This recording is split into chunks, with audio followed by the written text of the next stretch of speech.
Hi, this is James with GTDNext, and I'm here today to show you Beta 2 for GTDNext and some of the things you can do with it, and just to kind of give you an overview of how to use it. I'm going to start this one with just the basic features, and I'll do a follow-up video later that shows you some of the more advanced features.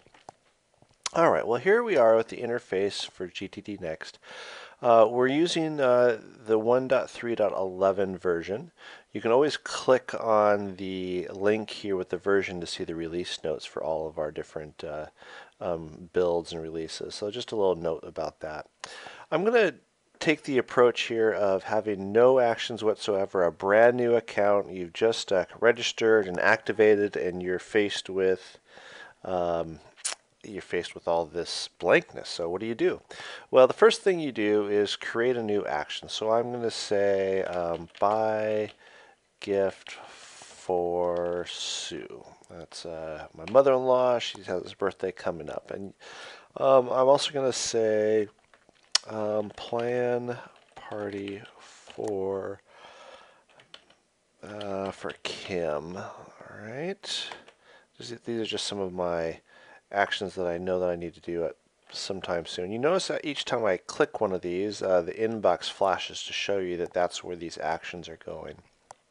Now from a work perspective, I need to plan for next fiscal year budget. That's something I need to do. All right, so I've got a few projects in here. I press escape to get rid of the quick action button. And there's two things. I can go into the inbox. I can see all these items that I just added. Or I can actually go to the all projects view. I'm going to hide the panel for now. And you can see that I have an icon showing that these are actions.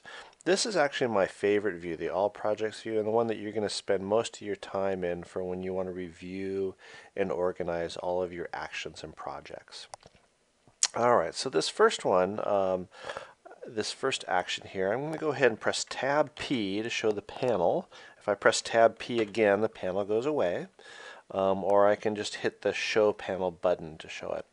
Now, this item here, I'm going to make it active. I realize I don't have any areas yet. Areas are kind of your areas of focus. So I'm going to just plug in a couple of those. I want two areas for this. I want a work area, and I want a, let's see, I want a personal area, so that I can kind of divide my tasks into those two areas. And now that I have those, you see I have work and personal listed up here. This is the global area switch, where you can, let's say you're at work and you don't want to deal with any of your personal items right then. You can just set this to work, and now you'll just see your work items throughout the interface. Alright, so let's keep it on all for now. Let's go back to all projects. And now for this first one, I can say, okay, that is a work item, and it is going to be active. Alright. And right now it's just a single action. Plan party for Kim, that's going to be a personal thing. It's active, and I think I need to do that by next the 6th of June, before that Saturday when the party is going to be. All right. The next one is buy gift for Sue, also a personal item, and not really a due date. That's far enough out that I'm just going to leave the due date blank, and I'm going to make that an active task.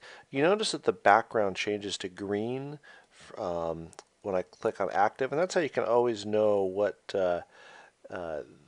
list each item is on. It's going to be inbox is that gray, active is the green, blue is scheduled, waiting is yellow, and someday is kind of a different little gray. All right, so I'm just going to leave this as active now. All right. The next thing I'm going to do is I'm going to actually turn this fiscal year budget thing into a project. The way I do that is, if you're familiar with any outliner, you just go ahead and you press Enter to start a new line, and then Tab to indent. Now you notice that the icon here changed to a folder, which indicates it's a project and it's expanded. And I'm going to add an action here of talk to Harry about next year's projections. All right.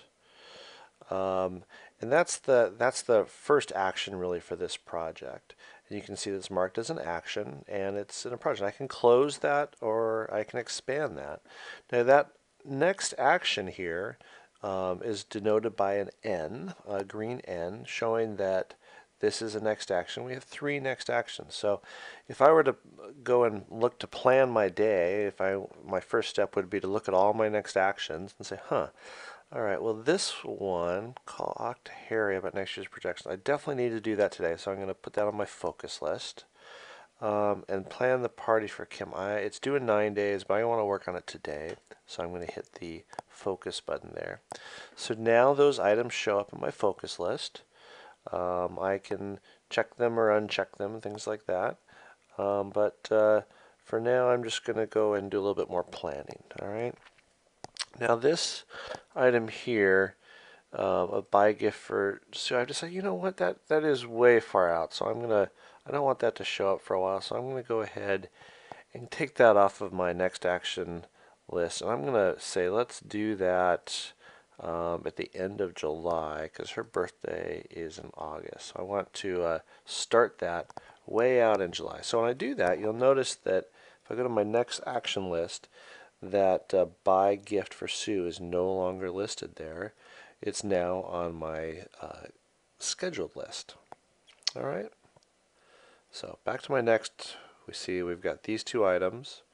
And you'll also notice that the project that this one is a part of is listed here. I can always click that link there. And now I kind of have a zoomed in view in the projects view of just this particular project. I can go back to all the projects by clicking here. All right.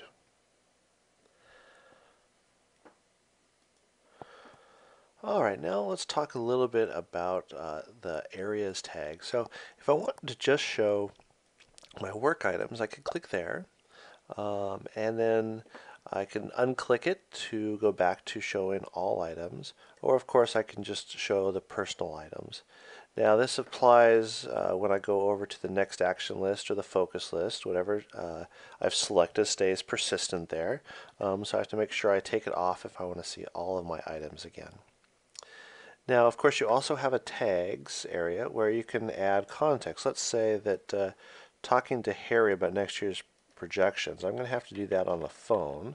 So I'm going to add a tag of phone. I can take off the tag by clicking the X, add it back. It remembers that I've added one already, so I can list it here. The other thing to remember about tags is there's an actual area where all your tags are listed, and you can edit the tags or delete them here easily. Alright, just a couple of more things I want to show you in this basic video here. The next is after I have completed something, if I wanted to see it again, to uncheck it or just to kind of view what I've already done, you can click this button here which shows the complete items or hides the complete items. Alright. Okay, so this has been a basic overview of how GTDNext works in our current Beta 2 functionality. I will also do an advanced video to show you a few of the more advanced features, but this is just a basic video to get you started and you can see how things work and should be enough to get you started and to do most GTD activities within GTDNext. Thanks for watching.